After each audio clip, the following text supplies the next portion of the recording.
morning, it is time to get up with Zion. Tonight is the night 4 ping pong balls will decide his future and maybe that of the NBA. Plus, the immediate future does not look good for KD. The update from Steve Kerr, not promising. Does that open the door for Portland? We'll get you ready for Game 1.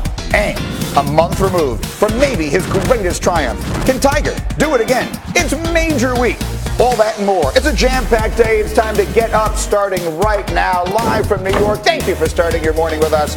And we have ourselves a full house working here with Orlovsky, talking plenty of football. We got Damon Jones ready to go on the hoops. Coach Tibbs is back, and the pride of Youngstown, Ohio.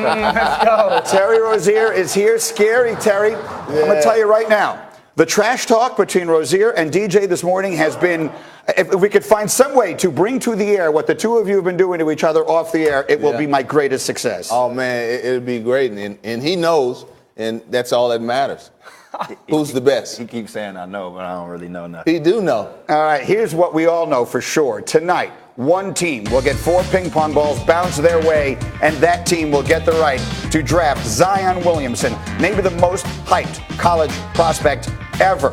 You see the cover of the paper in New York. The Knicks had the worst record in the NBA, but under the new system, make sure you're aware of this. They only have a 14% chance to get the top pick, something they haven't gotten since Patrick Ewing in '85. Cavs, Suns, also 14% chances to get the number 1 pick. Cleveland has had 3 number 1 picks since 2011, while the Suns, of course, had it last year, took DeAndre Ayton. And as for some long shots, the Lakers have a 2% chance at the top pick. Sacramento's first pick belongs to the Sixers, if that lands number 1 overall, and to the Celtics otherwise.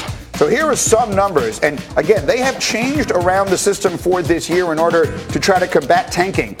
And so the simplest way I can point this out is there's a 58% chance the number 1 pick lands somewhere other than New York, Cleveland, or Phoenix. A better chance than otherwise. It's worth noting the Knicks, for example, who had the worst record in the sport, have a better chance of picking 5th than they do of picking anywhere inside the top 3.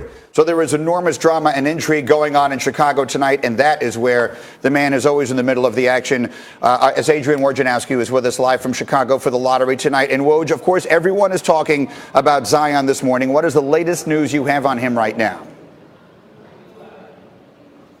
Well, he's arrived in town with his family. He'll be at the draft lottery tonight. And it's pretty remarkable for them because if you just go back 1 year right now when Zion Williamson was at McDonald's All-America Week practice, and you would talk to NBA executives and scouts about him, they thought he was likely a top 5 pick. No one imagined him at number 1 overall. He was a little bit overweight, and people hadn't seen the complete dimension of his game. He was largely a dunker in high school. He was a highlight reel player, and you saw the full repertoire unlock at Duke this season. He was in better shape. He was healthy, and now he comes into this lottery as you said, one of the most celebrated number 1 overall picks in modern history. Yeah, there isn't any question about the star power with Zion. There are all kinds of questions about specifically how the game translates to the next level. Let me take that to the table. Woj, stay with me if you'd be so kind, because I have more I want to get to with you as this morning continues here, particularly on the coaching situation in Philly. But let me bring this to the table for the first time this morning. DJ, of all the circumstances that could play out tonight, which do you think would be the best for Zion himself? I think it'll be the Knicks, and I'm hoping and praying it's the Knicks because this guy has charisma, he has personality, and he has a skill set that would fit well in New York. And with the 2 max spots that they have for free agents, I think that's the best chance for him to have success in his first year. When you say his skill set would fit well, are you basing that on the coach, on David Fizdale? They are basically a blank canvas. So are you telling me that they could put whatever they want to around him? I think Coach Fizdale is going to do a great job of taking his skill set and fitting it into a system around the 2 max free agents that they possibly can get. Yeah, look, I mean, everyone in New York is talking about getting KD and all the rest of that. And, of course, all that remains to be played out. Tonight is the first step in that process. And so, Tibbs, I would ask it to you this way.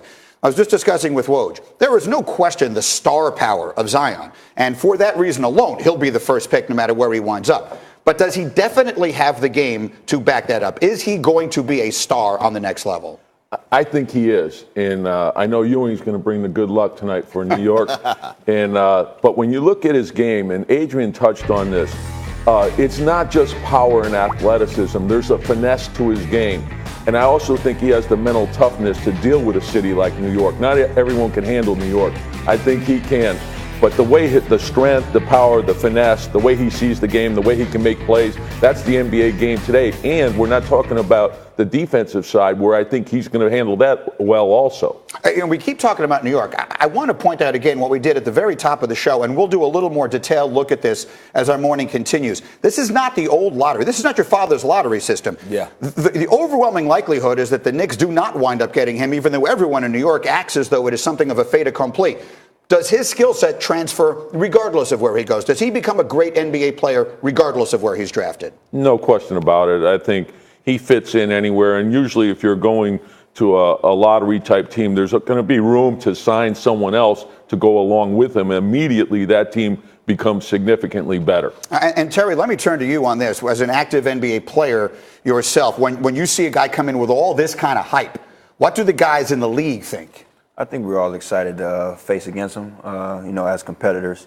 I think we're all looking forward to his highlights, but I know we're going to give him a run, make it tough for him, and it's going to be exciting. The first time you see him bringing the ball up in the backcourt, are you picking him up 94 feet away? Oh yeah, that's my style, but let's not get it confused. If he's on a fast break, I'm not going to meet him at the rim. You better get out of the way, I'm telling you right now. But from what you've seen, the skill set is so unique. I mean, the athleticism is off. There's nothing to even talk about. They don't have too many guys who are 280 and jump out of the gym. But from what you've seen of the game, I know you watch the college game all the time. From what you've seen, what do you see in him as a player, and what do you think it projects to on the next level? I think he's just still improving. They try to, make him shoot the outside shot. He knocked that down a couple of times. So I think he's just still improving. He's a sponge, and he's going to learn a lot as he gets to the game.